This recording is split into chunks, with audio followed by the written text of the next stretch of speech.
Bonjour à toutes et tous, correction de l'exercice CGA 117 où on vous parle de quatre réactions suivantes.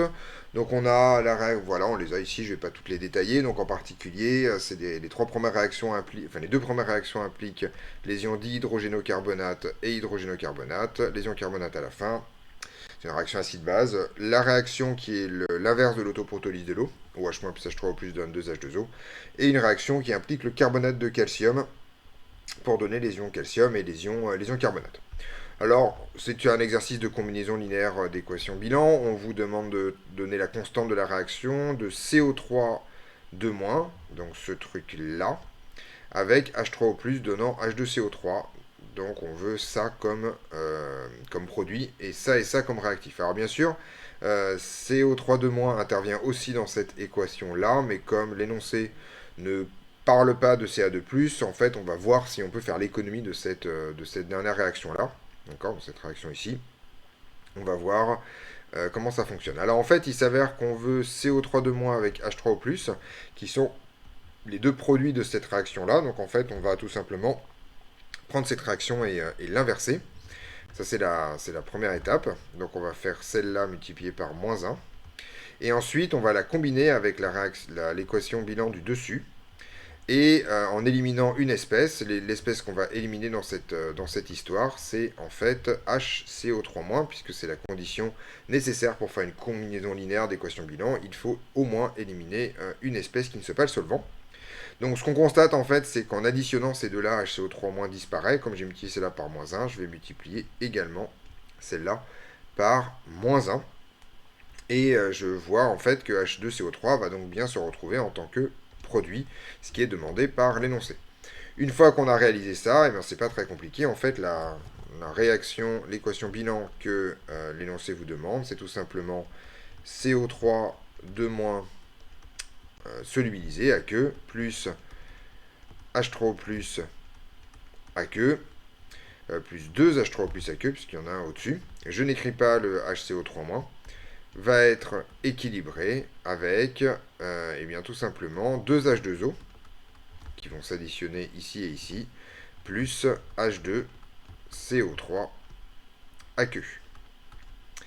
La constante de cette réaction, qui est en fait ce qu'on vous demande, c'est en fait tout simplement d'après le théorème de Court, cette constante-là à la puissance -1 multipliée par cette constante-là à la puissance -1. C'est-à-dire en fait tout simplement, alors je vais l'écrire tout d'abord naïvement, puis ensuite on va simplifier ça, c'est K1 puissance -1 multiplié par K2 puissance -1. Donc en fait, K ça vaut 1 sur K1 K2. Et donc ça vaut en fait 10 puissance 16, puisqu'il faut tout simplement additionner 10,3 et 6,3 à l'arrivée. Donc on a une réaction qui va être très quantitative, avec une constante qui est extrêmement élevée. On vous demande ensuite la constante de réaction alors je vais faire un tout petit peu de ménage sur toutes ces couleurs là que j'ai mis ici. Voilà. On vous demande la constante de réaction de H2CO3. Donc H2CO3 va être cette fois en réactif, avec OH- ici, donnant CO3 2-. Alors en fait, on se rend compte que on a déjà une réaction qui implique H2CO3 ici et CO3 c'est celle qu'on a trouvée ici. Alors cette équation, je vais l'appeler, je vais donner un nom, je vais l'appeler 4. D'accord. Et donc en fait, cette constante, je vais l'appeler K4 pour pouvoir l'utiliser un peu plus tard. Et donc en fait, ce dont je me rends compte, si je multiplie cette équation bilan par -1, je vais donc bien avoir H2CO3 en réactif et CO3 en produit. Par contre, j'aurai 2 H3O+, qui vont être en produit. Et en fait, si je fais une combinaison linéaire en additionnant deux fois celle-là, je me rends compte en fait que je vais pouvoir éliminer H3O+, comme espèce entre ces deux équations bilan. Et que j'aurai bien l'équation demandée, puisque j'aurai bien une réaction entre H2CO3 OH- qui donne CO3 2-. Donc il suffit de le faire. On va donc avoir H2CO3. Donc le coefficient -1 va faire en sorte que ce produit va passer au statut de réactif, donc H2CO3 à queue, plus 2H2O, ça ne change pas, c'est les deux H2O qui sont ici. Je vais rajouter 2 fois ça, donc je vais avoir plus 2 fois OH- à queue. Je n'indique pas les H3O+, puisque c'est l'espèce qui va être éliminée dans la combinaison linéaire. On va avoir le même coefficient. Et ça va être équilibré avec, eh bien, je vais prendre, les H3O+, je ne les écris pas ici. Je vais avoir CO3 2- à queue, là, plus, eh bien, 4H2O, qui correspondent tout simplement à ces H2O là, multipliés par 2. On peut encore une fois vérifier que l'équation est équilibrée pour être sûr qu'on n'a pas fait de bêtises ou qu'on n'a pas oublié d'espèces. On a bien un carbone de chaque côté. Des oxygènes, on a 3 plus de 5 plus de 7 de ce côté-là. Et là, on a 3 et 4, ça fait bien 7. Et des hydrogènes, on a 8 de ce côté-là. Et on a 2 plus 4, ça fait 6, plus 2, ça fait 8. Donc on a bien un bon équilibrage en termes d'atomes. En termes de charge, on a 2- ici, 2- ici, il n'y a pas de problème majeur. On constate par ailleurs que vous avez de l'eau, qu'on a de l'eau de chaque côté, et donc en fait on va pouvoir simplifier légèrement cette équation bilan en supprimant les 2 H2O qu'il y a ici, et en mettant ici 2 en lieu et place de 4. D'accord. On peut revérifier à la fin que c'est équilibré, mais théoriquement on n'a pas fait de bêtises dans cette histoire. L'énoncé, néanmoins, ne vous demande pas cette équation bilan, mais vous demande sa constante. Alors là, c'est pas très compliqué. On va appliquer la même formule que celle du cours. C'est tout simplement cette constante-là multiplie à la puissance moins 1 que multiplie cette constante-là à la puissance 2. Donc finalement, on va l'écrire très naïvement. C'est K4 à la puissance moins 1 multiplié par KE au carré, c'est-à-dire 10 puissance 28 pour KE au carré, que multiplie 10 puissance moins 16,6 pour K4 à la puissance moins 1, ce qui fait 10 puissance 11,4, si je ne me trompe pas, voilà, qui est encore une fois une réaction très quantitative et qui risque d'être totale. Donc ça termine la question 2.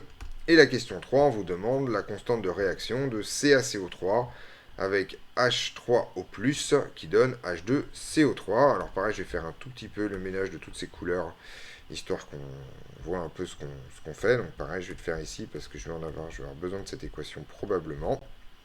Hop, voilà. Alors en fait, ce dont je me rends compte ici, c'est que on veut partir de CaCO3 en tant que réactif, donc on va prendre en partir de cette réaction-là. Et on veut faire réagir ça avec H3O+, donc ça on n'en a pas ici, on va essayer de voir un peu ce qui se passe. Et on veut que ça donne H2CO3. Donc il n'y a pas de OH- dans cette histoire, donc H2CO3 c'est tout là-bas.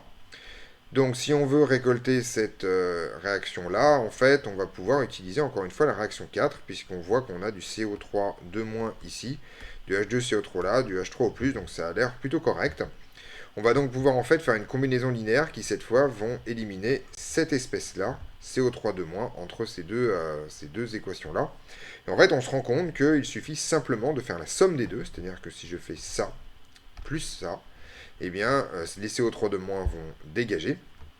Et j'aurai bien une réaction entre CaCO3, H3O+, qui donnera H2CO3 et bien entendu de l'eau. Donc là, cette dernière question est plutôt simple. Il suffit simplement de faire en fait 4. Donc je vais pareil faire ce que je faisais tout à l'heure. Je vais faire 4 multiplié par... c'est pas la même couleur, voilà, je vais faire cette équation-là multipliée par 1, plus celle-là multipliée par 1, pour obtenir l'équation qui m'intéresse. Donc je vais l'écrire, ça sera tout simplement CaCO3 solide, cette fois, plus, eh bien, qu'est-ce que je... Alors, il n'y a plus les CO3 parce qu'ils vont être éliminés dans la combinaison linéaire, donc plus 2H3O+, par contre, qui va être équilibré avec, eh bien, Ca2+, plus, pas CO3 ils vont disparaître, plus 2H2O, qui viennent d'ici, plus H2CO3 aqueux. Voilà, et j'ai oublié le aqueux sur Ca2+, ici.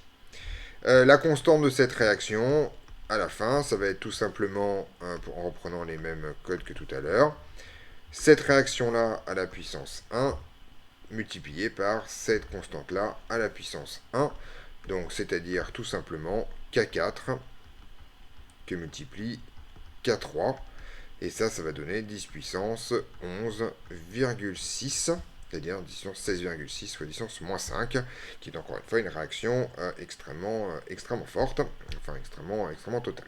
Voilà, on a répondu donc aux 3 questions de cet exercice sur des combinaisons linéaires d'équations bilan. On se retrouve dans d'autres vidéos pour d'autres corrections.